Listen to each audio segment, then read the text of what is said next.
Buen día, queridos amigos de La Verdad. En octubre del 2025, Ecuador vive un paro declarado nacional por la CONAIE, pero que en realidad ha sido localizado o focalizado, pero que lleva 23 días con demandas claves como la derogatoria del decreto 126 que eliminó el subsidio del diésel y la reducción del IVA del 15 al 12%. El gobierno de Daniel Noboa adopta una postura inamovible. Minimiza el impacto de las protestas como marginales, se niega a reconocer a la dirigencia indígena como interlocutora legítima y prioriza diálogos directos con las bases para redistribuir recursos y reactivar provincias como Chimborazo y Cotopaxi. Analistas como Daniel Crespo describe esto como una estrategia de golpe rápido, con compensaciones, erosión de legitimidad mediante acercamientos intermedios y resistencia prolongada, aprovechando la asimetría del poder del Estado frente a un movimiento confinado a focos como Imbabura, sin la escalada de paros como el del 19 y como el 22. Para tratar estos temas contamos con la participación en este espacio del general en servicio pasivo Patricio Carrillo, ex ministro del Interior, a quien le damos desde ya la bienvenida. Bienvenido, general. Las expresiones vertidas en este espacio son de exclusiva responsabilidad de quien o quienes se dirigen a usted. Ahora, la verdad, el invitado de hoy, Forever.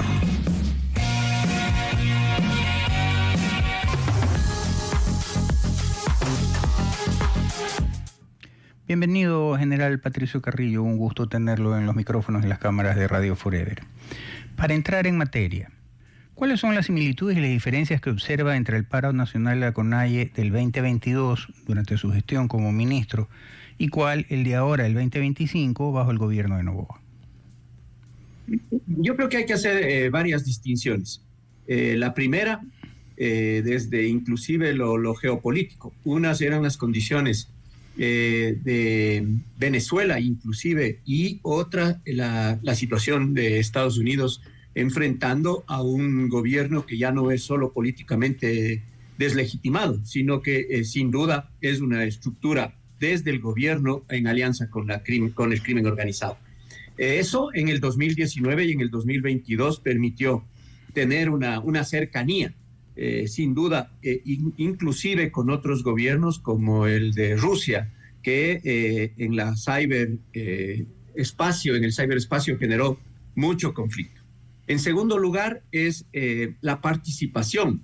Siempre estos eventos hay que tomarlos en cuenta y cada situación para una respuesta organizada merece considerarse dos temas: el nivel de organización de las estructuras que están manifestando y la intensidad de los actos.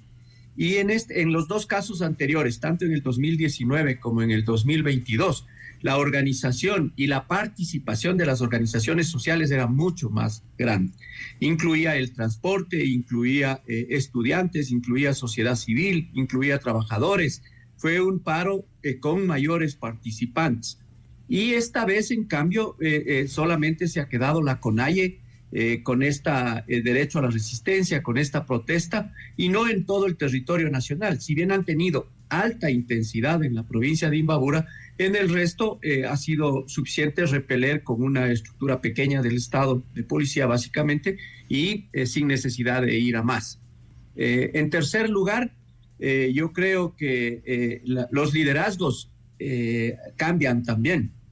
Una cosa es un gobierno con la popularidad que tiene el actual, y otra cosa es enfrentar las paralizaciones con la popularidad que tenían los dos gobiernos anteriores. A pesar de que todos en el Ecuador estamos absolutamente conscientes de la necesidad de tomar una medida socioeconómica impopular como es la eliminación de los subsidios. Sin embargo, era un rechazo en ese momento a quienes dirigían y quienes gobernaban. Hoy es una condición diferente. Los ecuatorianos, además, hemos aprendido que de la violencia no ganamos nada, y ha generado un rechazo mucho más grande, lo que no sucedía en los dos paros anteriores. Esto le ha dado también capacidades especiales a través de Policía Nacional y de Fuerzas Armadas para enfrentar. Sin duda, siempre se planifica en espacio y tiempo.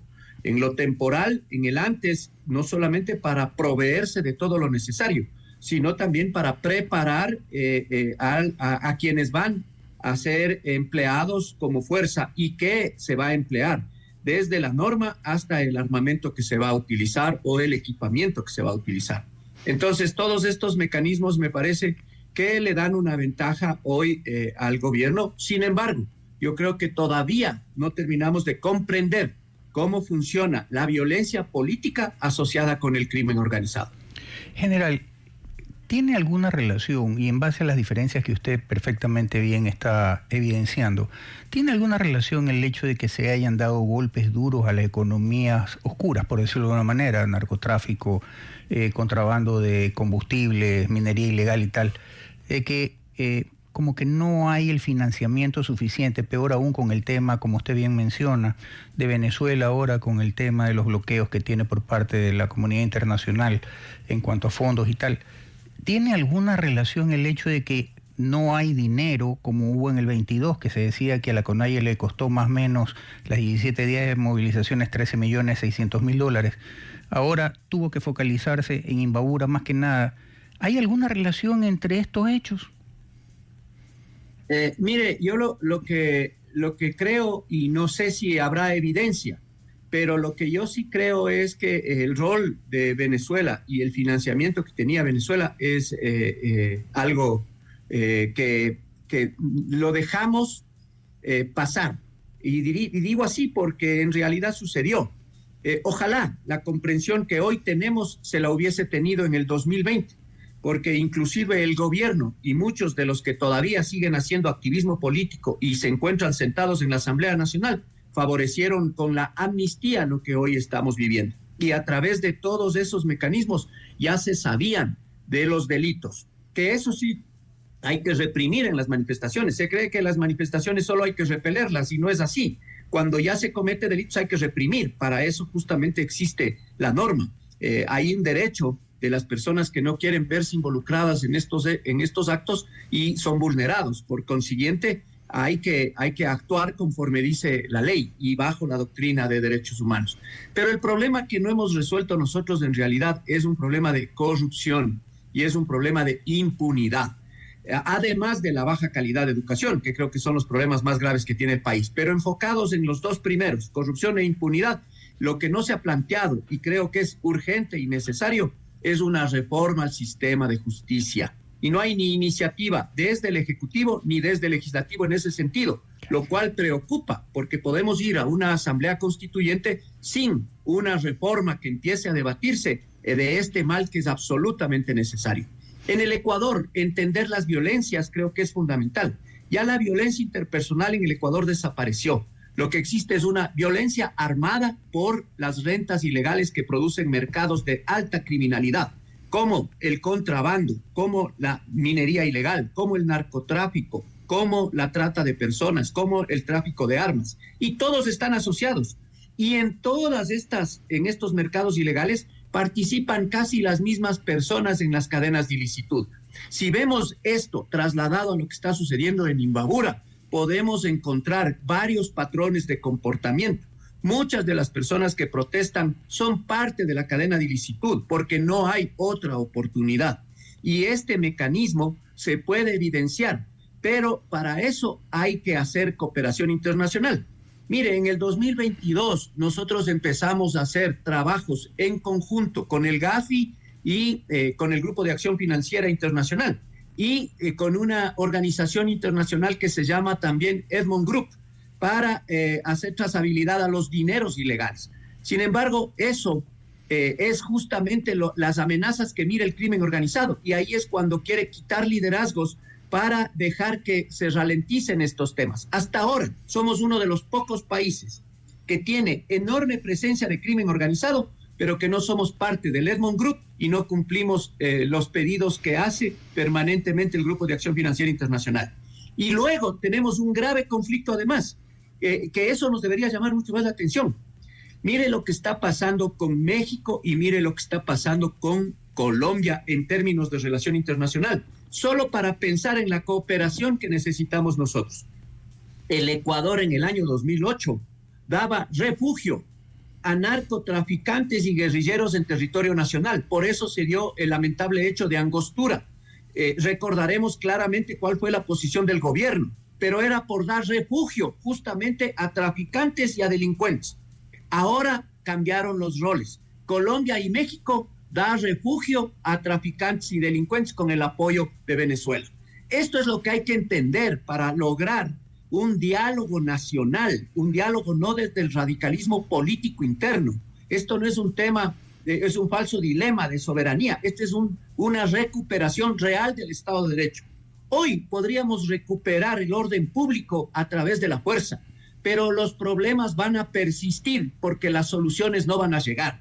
La tasa de homicidio sigue subiendo, la violencia criminal sigue teniendo impunidad y la administración de justicia no da vicios de una reforma real que nos permita ver con esperanza el futuro.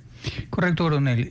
Usted como miembro de, aunque sea en servicio pasivo, pero el policía, al igual que el militar, es militar hasta el final de sus días y es policía hasta el final de sus días.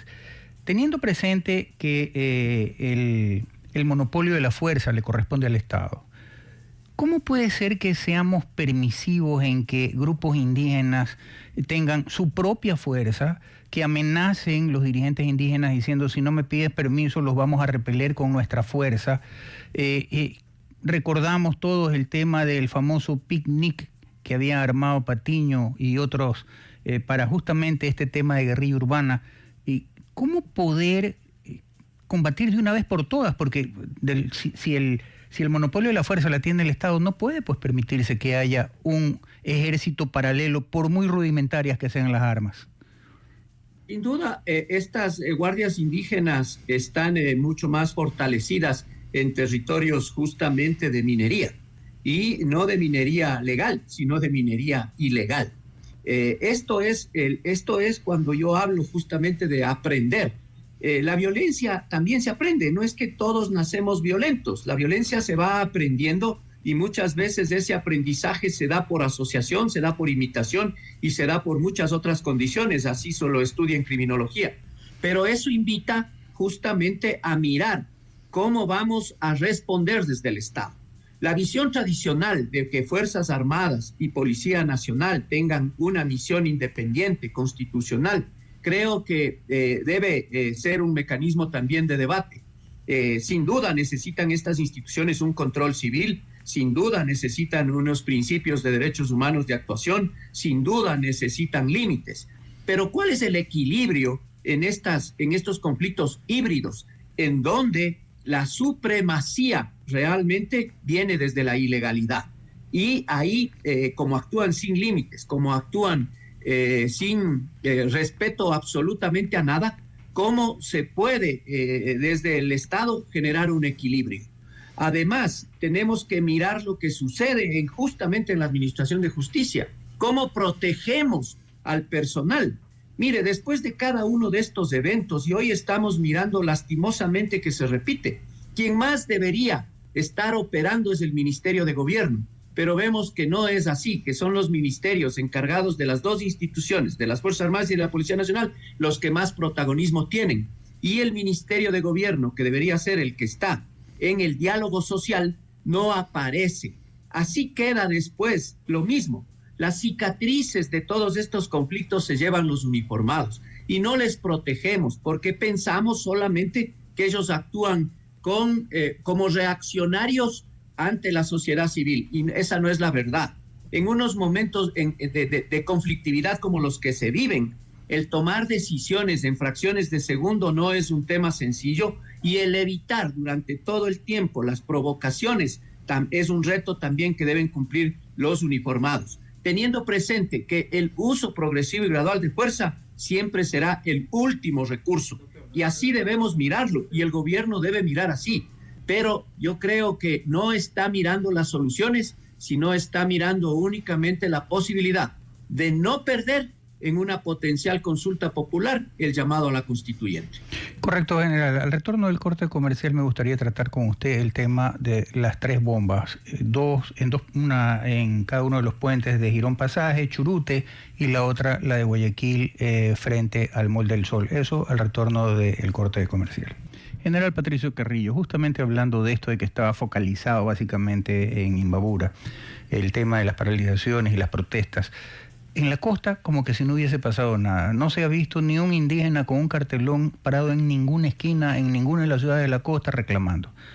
¿Usted no cree que justamente, y también coincidentalmente, o puedo estar equivocado, usted dígamelo, estas bombas que se pusieron en el puente Girón Pasaje y en el puente de Churute, ¿no verdad? Y la bomba que se puso en Guayaquil, podrían ser parte de la orquestación del terrorismo por estas bandas criminales de los EDOs que están siendo justamente lesionadas en sus economías, sobre todo en el tema de la minería ilegal, por un lado, y por otro lado, qué coincidencia que estos levantamientos indígenas sean más o menos cada 3 años, justo previas a las elecciones de alcaldes y de prefectos. ¿Hay alguna relación o no? Sin duda, todo hay una sincronía en estos aspectos, y yo iría muchísimo más allá. La violencia y la criminalidad es una compleja articulación sociojurídica y lo saben perfectamente quienes actúan. Por eso han provocado todos estos actos de impunidad.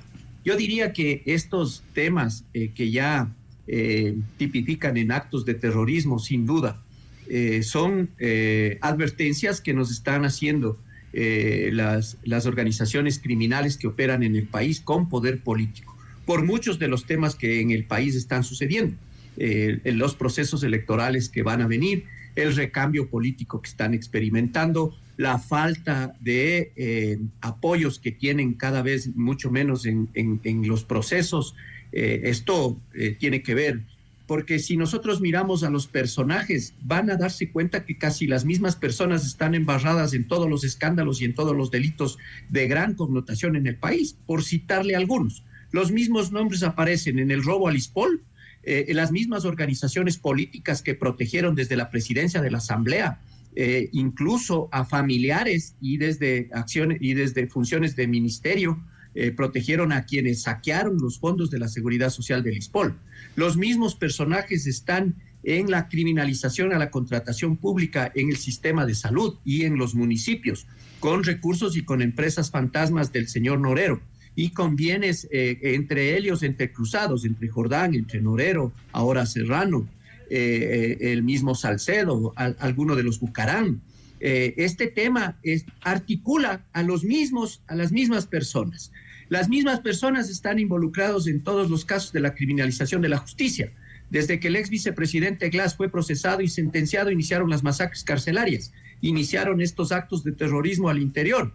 Cuando el expresidente que hoy se encuentra detenido, el expresidente de la Asamblea y exministro que hoy se encuentra detenido en Florida, fue a hablar en Panamá con uno de los expresidentes que se encontraba ahí para traerlo de vuelta al país, empezaron nuevamente los conflictos en el Ecuador. Sí, eso no hay que hacer mucha historia, son los hechos. Yo no estoy generando aquí ninguna opinión, son los hechos nada más que se van dando. Y ahora están siendo procesados la mayoría de ellos por el magnicidio de Fernando Villavicencio. En ese contexto también se da, y en el contexto de Estados Unidos, de sin duda, en la seguridad regional y en la seguridad global, enfrentar a un cartel como es el cartel de los soles en Venezuela. Entonces, esto está unido, esto está atado, esto tiene que ver con todos estos mercados ilegales, y el Ecuador deberá tener la sabiduría necesaria para no solamente exigir, porque yo creo que esto es lo que ya nos corresponde, exigir las reformas que se necesitan en el país para salir adelante. No se puede retrasar más la reforma en términos de seguridad y defensa. General Patricio Carrillo, el poder económico siempre busca el poder político y el poder político siempre busca hacerse con poder económico.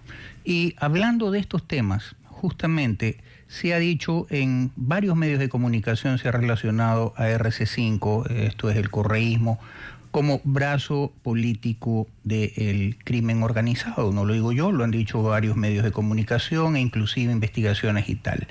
¿De qué manera podría evitarse justamente esto? Recuerdo en la década de los 80 en Colombia, también Pablo Escobar fue diputado y quiso cooptar el poder también político, no lo pudo hacer, las circunstancias ya las conocemos históricamente, Pero básicamente, ¿cómo poder de una manera u otra liberar a la política de actores como estos? Eso, por favor, me encantaría que me lo responda luego del corte comercial. Mire, yo creo que existe una enorme decadencia en la política en el país y en las organizaciones que no hacen un mínimo tamizaje para escoger a quienes nos van a poner en las listas para que nos representen. Los comisionados en diferentes espacios no tienen la capacidad. Las élites lo único que manipulan es simplemente las reglas para beneficiarse así de estas mayorías. Hoy mismo vemos cómo cambiaron entre la misma Revolución Ciudadana y el actual partido de gobierno las reglas de juego para las nuevas designación de escaños, con lo cual la polarización va a ser mucho más grande y las minorías no van a tener opción. No hay incentivos positivos para la gente buena a hacer política en el Ecuador. Y ahí surgen algunas otras preguntas. ¿Por qué el Ecuador no crece a partir del bien común, no crece como podría en función de toda la riqueza que tiene? Y más bien parece que existe un estancamiento. Yo tendría la respuesta porque cada vez despreciamos la democracia, cada vez tenemos instituciones que actúan con menos principios democráticos y cada vez las políticas no son inclusivas, sino al revés, son excluyentes y son extractivas.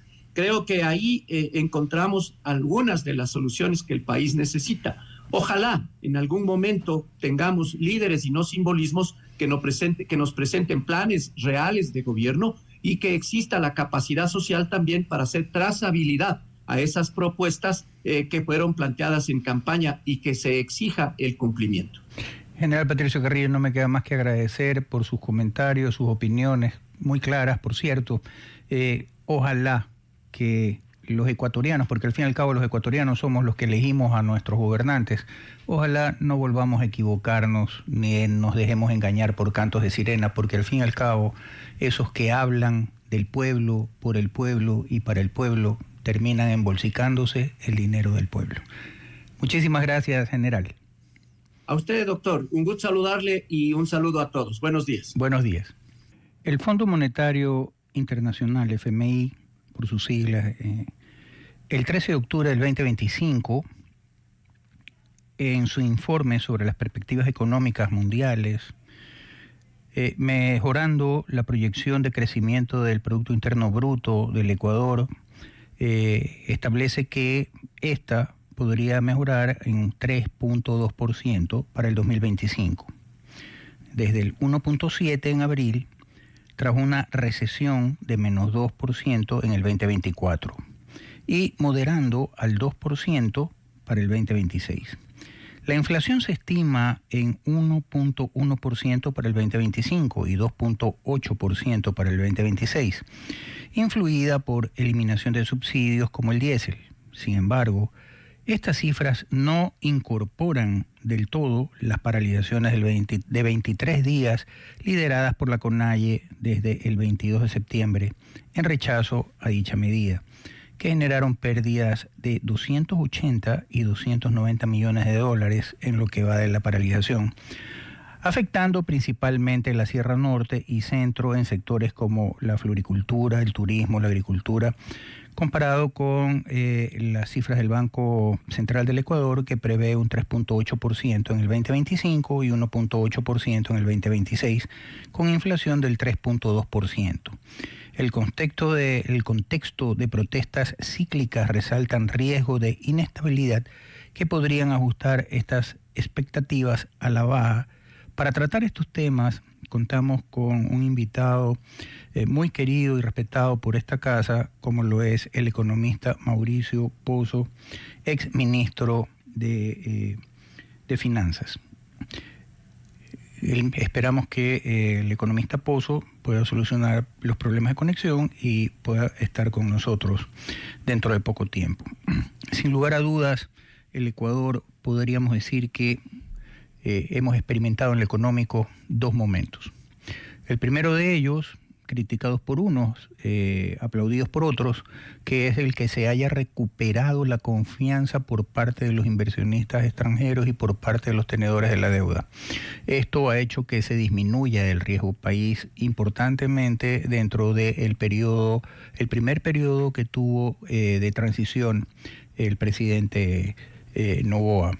Y ahora pues hasta antes de las paralizaciones. Economista Pozo, qué gusto tenerlo en los micrófonos y las cámaras de Forever. Decía que su presencia siempre es grata y por cierto, sus criterios respetados en esta casa. Muchas gracias, buenos días, a la orden. Economista, sin lugar a dudas, el tema de las perspectivas del Fondo Monetario Internacional para el crecimiento del Ecuador y todo deben de haberse visto trastocadas por las manifestaciones y lo que está costando al Ecuador en este momento, más o menos entre 280 y 290 millones, algunos calculan que el Ecuador ha perdido durante estas movilizaciones, no obstante que no han sido nacionales, sino focalizadas. Pero esto, ¿de qué manera impactarían ante los tenedores de deuda y de qué manera distorsionaría el tema del riesgo país con estas paralizaciones? Bienvenido. Muchas gracias. Tal vez anotar primero que el año pasado tuvimos un año de problemas energéticos y eso dio lugar a que el impacto en la actividad económica se traduzca en una caída del PIB del 2%. Esto se llama recesión. Para este año, 2025, hay un efecto rebote que se puede llamar, que es que cuando uno parte de una situación muy baja, la posibilidad de tener tasas mayores de crecimiento son asimismo mayores. Y es lo que se ve en la nueva estimación del Banco Central. Creció más del 4% el segundo trimestre y estiman que la economía crecería sobre el 3% este año y el Fondo Monetario de igual manera. Eso quiere decir que el Fondo Monetario hasta el momento recoge un poco lo que esa suerte de rebote, de resorte del año pasado, y para el cálculo hacia adelante tendrá que incorporar los impactos de lo que estamos viviendo en este momento. Es decir, todavía no está en la estimación del fondo el impacto de la situación política y de la paralización, sobre todo en la parte de la Sierra Central o del Sierra Norte, por el problema de las protestas. Esto se lo va a ver en su momento, creería yo, que más adelante. Sin embargo, ya hay algunas lecturas de los mercados internacionales, como es el incremento del riesgo país. Había bajado de una manera significativa y ahora tuvimos un repunte, todavía no tan grande, pero igual es un repunte, a cerca de 900 puntos, habiendo estado en un poco más de 700 puntos. Eso significa que, dependiendo de cómo termine este problema, ahora se suma el problema de lo que pasó en Guayaquil el día de ayer, que esto genera preocupación, nerviosismo, porque no conocemos hasta dónde está llegando esto, ni qué grupos de delincuencia organizada están por detrás, para poder avisorar cuál podría ser el impacto en la parte económica. Y esto se lo verá como, igual que el otro caso del problema de Imbabura, en las próximas fechas. Así que esa es un poquito la situación. Las estimaciones, sin embargo, para el año 26 vuelven a ser las tasas históricas. Lamentablemente, el mismo fondo habla de eso. El repunte que acabo de anotar para el año 25, pero para el año 26 nuevamente hablan de tasas cercanas al 2%, que es más o menos del histórico, que lamentablemente es un ritmo muy pobre para la necesidad que tiene el país de crecer a ritmos mucho más acelerados. Así que por lo pronto yo le diría, esa es un poco la anotación que se puede hacer sobre la situación de las cifras de crecimiento económico y el impacto de los problemas que estamos teniendo. Justamente sobre eso, economista Mauricio Pozo, el Ecuador ha venido en una campaña bastante agresiva para el tema de generar mercados fuera del país. Se habla de China, de parte de la región asiática, etcétera. Y justamente este tema de las paralizaciones con el daño a flores, el daño a brócoli y tal, que de una manera u otra han generado incumplimientos por parte de nuestros agricultores para poder satisfacer la necesidad ya contratada, ya adquirida con los compradores de afuera. ¿De qué manera impacta este tema frente a los mercados internacionales? ¿Cómo se vería al Ecuador justamente en estos temas? Bueno, paradójicamente, para decirlo de alguna manera, el sector exportador le ha ido bien. Le ha ido bien y es una de las fuentes de este rebote de crecimiento que hemos tenido este año. Ha habido un comportamiento muy favorable de las exportaciones. Es más, tenemos una balanza comercial muy positiva, muy favorable, sobre los 5 o 6 mil millones de dólares. Y esto es el esfuerzo del sector exportador y también los nuevos mercados que se han abierto y los nuevos productos que han incursionado en esos mercados. Ahora, ya desde el punto de vista de los problemas que estamos viendo desde las últimas 3 semanas, fundamentalmente, efectivamente, esto empieza a generar preocupación y alguna suerte de incumplimientos. Hay un productor conocido de mi parte que está vendiendo afuera y su producción está concentrada en Imbabura y no puede sacar la producción y está ahí, pero no es un perecible y esa es la suerte que tiene, pero igual está incumpliendo con los compradores externos, sobre todo de Europa y del Asia. Entonces esto hace pues que eso empieza a generar desconfianza, porque afuera lo que dicen es, bueno, ese país es lleno de problemas, o sea, cada rato está con algún lío, cambian los gobiernos, salen unos presidentes, entran otros, y hay un permanente acoso de sectores como el sector indígena. No sabemos qué va a pasar, y obviamente eso puede dar lugar a que busquen países un poquito más estables y compren productos similares, y eso es un riesgo para el sector exportador también. Todavía no se ha manifestado en esa manera y todo dependerá de cómo termine este problema. Y Correcto. claro, ahí siempre se vinculará el tema político con el tema económico, y yo ahí tengo mi opinión. Creería que el presidente tiene que sostenerse en lo que decidió y tratar de manejar la situación. El diálogo puede ser una forma, pero tolerar lo que estamos viviendo, creo que eso no tiene ningún tipo de presentación. Correcto. Al retorno al corte comercial, economista Mauricio Pozo, ¿cuál es el real impacto del tema de la eliminación del subsidio al diésel? Y lo digo por lo siguiente. Muchos hablan del derecho. Y la verdad es que el subsidio al diésel, que nace en 1974 con el presidente general Guillermo Rodríguez Lara dentro de su gobierno militar, dentro de su dictadura, fue para cambiar la matriz productiva de lo agrícola a el tema industrial, y justamente para impulsar el tema del desarrollo industrial. Por lo tanto, es un beneficio, no es un derecho. Sin embargo, hecho el análisis por algunos colegas suyos, dicen que durante estos 51 años la población indígena realmente no se ha beneficiado, por decirlo de alguna manera, ni ha permitido el desarrollo, el mantenimiento de esa población, el mantenimiento del subsidio al diésel, que los beneficiados, entre comillas, han sido siempre los transportistas. ¿Cuál es el real impacto de la eliminación del subsidio al diésel versus lo que podríamos recuperar eliminando ese subsidio y en lo que se podría utilizar aquello? Eso, por favor, luego de retornar del corte comercial. Economista Mauricio Pozo, ¿cuál es el impacto real? ¿A quién perjudica? ¿Y cuál sería el beneficio ya habiendo eliminado el subsidio al diésel? Fíjese algo, nosotros tenemos subsidios a los precios de los derivados 60 años. Más o menos. A las gasolinas, que se ha reducido el subsidio con la decisión que se adoptó recientemente, y en el caso del diésel también se ha reducido, no se ha eliminado, porque todavía hay una diferencia de precio entre el galón de diésel en el Ecuador frente a los vecinos, pero sin duda se ha reducido. ¿Eso qué quiere decir? Que se habría servido para, por ejemplo, beneficiar a los sectores más necesitados del país, otra sería la realidad. Es decir, el subsidio a los derivados, lo que menos ha hecho es favorecer a los más necesitados.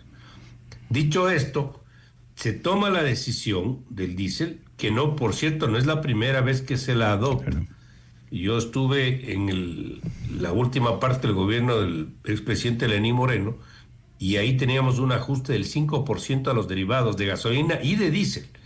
Y eso después se bajó al 3% y se lo mantuvo hasta que el gobierno entregó el mandato al expresidente Guillermo Lasso. Después eso se eliminó por alguna razón, pero estuvo vigente en su momento y ahora se lo retoma. Siempre había una discusión técnica si era mejor hacerlo de una sola o de forma gradual como estuvo antes. El presidente actual tomó la decisión de hacerlo de una sola y estamos donde estamos. 3 semanas de la situación. Ahora, ¿cuál es el tema?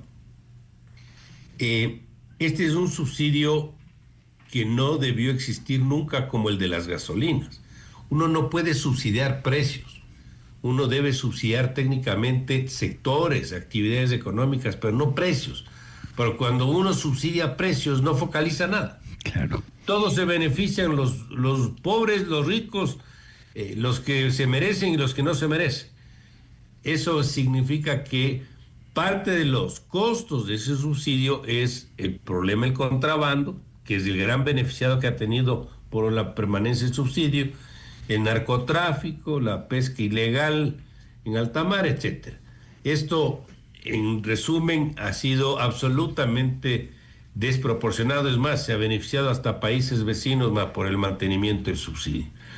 En ese sentido, era fundamental, importante y urgente levantar el mismo. La forma de hacerlo es lo que mencioné que pudo haberse discutido, pero se decidió lo que se decidió. Ahora bien, esto por el monto del ajuste representa en el año alrededor de $1.200 millones. Las compensaciones ya anunciadas y algunas que ya se empezaron a aplicar probablemente no sumen más de unos 300 millones. Es decir, unos $900 millones anuales es lo que le quedaría al fisco para poder utilizar esos fondos en lo que decida utilizar. ¿Qué es lo que creo yo debemos tener en consideración aquí? Que esta es una decisión que podría negociarse su destino de fondos con alguna figura, como podría ser un fideicomiso, que parte del subsidio o en la proporción que se vea más oportuna, se destine a un beneficiario específico, de tal suerte que tengan la seguridad de que esa plata no va a entrar a licuarse en el gasto público, sino que sea, me voy a inventar el ejemplo, para financiamiento de planes de regadío o de caminos vecinales a los sectores indígenas más pobres del país.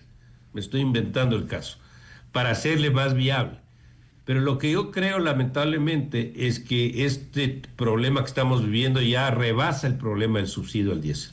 Yo creo que hay una intención de otra naturaleza que no creo que no sea sino votarle al presidente, destituir el actual gobierno con toda la fuerza internacional y los recursos que están recibiendo para ello. Entonces, eso es lo que yo diría se puede anotar sobre el tema. Ahora, en las 3 semanas de aplicación ya se empiezan a ver los beneficios. ¿Cuál es un beneficio directo? La demanda de diésel en las provincias de frontera ha bajado sustantivamente. Pero claro, pues si lo que más atraía era el diferencial de precio, ahora con un valor mayor, dejan de demandar. ¿Y cuáles eran las provincias que más demandaban? Sucumbíos, Loja, el norte de Esmeralda, es decir, las provincias que tenían cercanía con los países vecinos y producía lo que producía. Así, y esto ocurre, por cierto, ocurría con las gasolinas y con el gas de consumo doméstico se sigue produciendo. O sea, hay más cilindros que se venden a Loja de lo que demanda la propia población de Loja. Entonces, eso es una demostración que estos temas tienen que corregirse porque terminan siendo absolutamente perjudiciales. Los subsidios no son ni malos ni buenos, tienen que cumplir un rol, tienen que tener un perfil. y eso, si no se cumple, es un mal subsidio, como eran los derivados. ¿Y cuál es un buen subsidio? Por ejemplo, el bono de desarrollo humano, sin ser perfecto, porque está focalizado, no genera distorsiones, va donde tiene que ir, pero el de los derivados ha sido a lo largo de estos ya 6 décadas realmente un problema y no un beneficio. Economista Mauricio Pozo, el tema de la corrupción es un tema que desgraciadamente, como el cáncer, ha hecho metástasis. Y conversando con alguien muy ligado al tema de la comercialización de Petroecuador, dice, tú sabes que se han comprado, por decir algo, si son, por decir un número, 1.500.000 galones, resulta que el consumo nacional total es de 1 millón. ¿Para qué compramos 1.500.000? Y resulta que esos 500.000, de alguna u otra manera, se han ido, como usted bien manifiesta, al tema de frontera. Y en el tema de frontera resulta que los vehículos que hay en ese sector, en esa región, no llegan ni para el consumo de 100.000. Y entonces resulta de que sí, hay un tema de que en las gasolineras que estaban de frontera, que son manejadas justamente por Petro, también se da esta situación más allá de los pinchazos, que antes eran 200, ahora son 2.000. Entonces, ¿cómo poder también combatir desde ese ángulo el tema? Bueno, aquí hay varios asuntos que están dando vueltas alrededor de esta situación. Uno es que yo creo que Petroecuador como institución ya colapsó. Yo creo que es una institución que requiere una reforma de fondo y de forma. En algún momento, cuando había Petroamazonas, se le pidió al Ministerio de Economía una propuesta y un informe técnico que busque unir las dos empresas y entrar en un proceso de abaratamiento de costos, de economías de escala, etcétera. Se lo hizo, se lo hizo el informe se presentó, pero ahí quedó. ¿Cuántos empleados tenían las dos instituciones en su momento? 10.000. ¿Y cuánto hay ahora? Un poco más de 10.000. O sea, no se avanzó en nada. Algún juez de alguna jurisdicción dijo que no era constitucional o legal y el tema quedó en nada. ¿Para qué cuento esto? Si yo quiero mejorar los sistemas de control, tengo que empezar mejorando la gestión, la administración de Petroecuador. Con esa rotación de los directivos es imposible. Y encima con los problemas de corrupción adentro que sí tiene lamentablemente la institución, que por cierto no es la única, hay otras, pero para concentrarnos en el tema petrolero. El otro es la necesidad de sincerar cierto tipo de transacciones. Fíjese algo, el subsidio que estamos hablando no es el único. Hay el subsidio, por ejemplo, del valor, del precio que le vende Petroecuador a las refinerías para que procesen el crudo y hagan derivados, a pesar de que la mayoría del derivado es importado. Pero ¿a qué precio cree que le vende el barril de petróleo Petroecuador a las refinerías? A menos de $8 el barril, cuando el mercado internacional está en 60. Un poco eso es un subsidio escondido que no está en los números, pero es un subsidio. Ahí yo he dicho, y otros han opinado de manera similar, de que yo creo que es el momento de pensar si nos conviene más seguir haciendo este tipo de transacciones con un derivado, por cierto, también de mala calidad en las refinerías de acá, o tal vez nos conviene cerrar las refinerías e importar todo el derivado. Yo creo que es más barato esto, segundo, que seguir como estamos. Entonces yo creo, para ir respondiendo su pregunta, creo que hay cambios de fondo y de forma que hay que hacer a Petroecuador y hacer un manejo técnico de la empresa y obviamente con todo el respaldo que tenga que tener de las fuerzas del orden para evitar los problemas, por ejemplo, de corrupción que sigue teniendo. Correcto. Economista Mauricio Pozo, al retorno del corte comercial me gustaría que me responda lo siguiente. Siempre pregunto yo en el último tramo del segmento, si el presidente de la República lo llama y le dice, economista Mauricio Pozo, ¿cómo me recomienda usted utilizar este ahorro casi de 900 millones? Y segundo, ¿cómo comunicar las ventajas de lo que voy a hacer con ese dinero y hacia dónde lo voy a focalizar? Eso, por favor, luego del corte comercial. Economista Mauricio Pozo, el presidente de la República, Daniel Noboa, le dice, economista Pozo, ¿Cómo focalizo? ¿En qué invierto el dinero? ¿Y cómo comunico? ¿Qué le respondería usted? Creo que, empezando por lo último, la difusión y la claridad de la decisión es básico en economía. Si uno no comunica bien, la gente no entiende. Puede ser que no estén de acuerdo, pero si a uno le entienden es mucho más fácil seguir. Entonces yo creería que con la mayor claridad, sin rebuscar palabras ni esconder mensajes, decir exactamente qué se quiere hacer y hacia dónde se quiere caminar, que sepa la ciudadanía hacia dónde va el gobierno con esta decisión, qué quiere hacer en definitiva. Segundo, yo creo que hay que hacer un mapeo de las necesidades y hacer una priorización de los recursos. Creo que eso podría ser negociable con los sectores que están supuestamente contrarios a esta decisión, básicamente el sector indígena. ¿Cuál es un mapeo que diga las necesidades más urgentes del sector indígena son estas? Este rato yo no tengo en la mente cuáles podrían ser, pero centros médicos en el sector rural, facilidad para comunicaciones directas, mejoramiento de la vialidad en esos sectores, financiamiento en condiciones adecuadas para producción agrícola.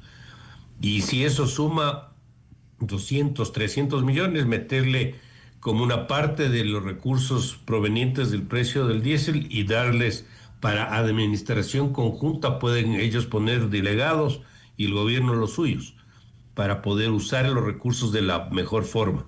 Ese sería, solo estoy ilustrando una manera, creo yo, de focalizar y darle un beneficio directo y que llegue donde tiene que llegar. Creo que en ese sentido es fundamental. Y obviamente defender principios. O sea, los gobiernos tienen que defender conceptos y principios. Hay cosas que no se pueden negociar y hay líneas rojas que no se pueden pasar. La violencia no puede ser aceptada bajo ningún punto de vista y en ese gobierno tiene que ser absolutamente, yo diría, firme y poder tener la apertura, manteniendo los conceptos en los temas donde hay una posibilidad de llegar a un acuerdo. Sin lugar a dudas, pero economista, este tema del tractor, de dar los tractores, de dar, qué sé yo, los $1.000 y tal, ¿soluciona de alguna manera? ¿Es un abrebocas, como se dice en términos culinarios, para lo que podría venir? ¿O simplemente es un tema circunstancial dada la situación actual? A ratos me preocupa de que estas propuestas o estos ofrecimientos realmente no resuelvan el problema, porque el origen es otro, o el objetivo es otro. Me refiero a los sectores que están detrás de esto. Yo hasta pensaría que este momento el tema del problema no es tanto el precio del diésel, no es tanto el subsidio, sino que quieren derrocarle al gobierno. Y ahí sí estamos hablando de otra cosa. Ahí podemos hablar de tractores o no tractores. Se ofrezca lo que se ofrezca, lo que quieren es caotizar el país. Y ahí es bien complicado conversar. Entonces, si hay líderes que puedan ser representativos del sector, creo que es bueno aclarar qué mismo quieren y cuál es el objetivo, pero no puede ser querer destruir la economía para supuestamente cambiar de programa, porque ellos no son gobierno. Ellos son una fracción minoritaria del país. La mayoría del país está en contra de esto. Y eso hay que entenderlo también. Ahora, si se quiere dar oídos a las posiciones, me parece bien. Pero como dije, basando el tema en cierto tipo de conceptos y principios y pudiendo ser en lo que se pueda ceder, identificando exactamente a dónde quieren llegar. Porque esto puede ser que no sirva a nada si el objetivo es otro. Correcto. ¿Cuáles serían sus palabras finales, su recomendación para los radioescuchas justamente sobre esta situación que se está viviendo y la realidad, como usted bien dice?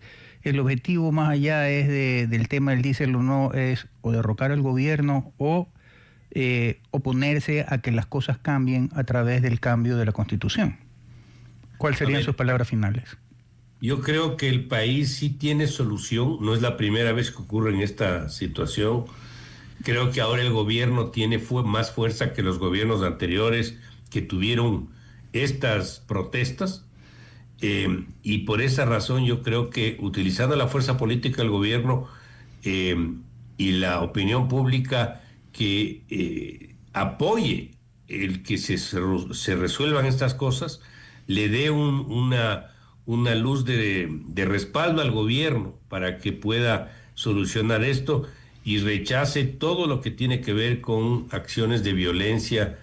Si los sectores que están detrás de esta situación sienten que la mayoría del país está frontalmente en contra, yo creo que va a ser difícil que puedan continuar y perseverar. Y en ese sentido que sientan la mayoría del país en una posición contraria a lo que ellos están buscando. Economista Mauricio Pozo, no me queda más que agradecer, como de costumbre, su participación con criterios muy lúcidos, claros, y comprometerlo para más adelante en otro programa poder analizar cómo se desarrolla, Dios quiera que termine rápido este tema, y cuáles serían las perspectivas del Ecuador hacia futuro en lo económico. Muchísimas gracias, buenos días.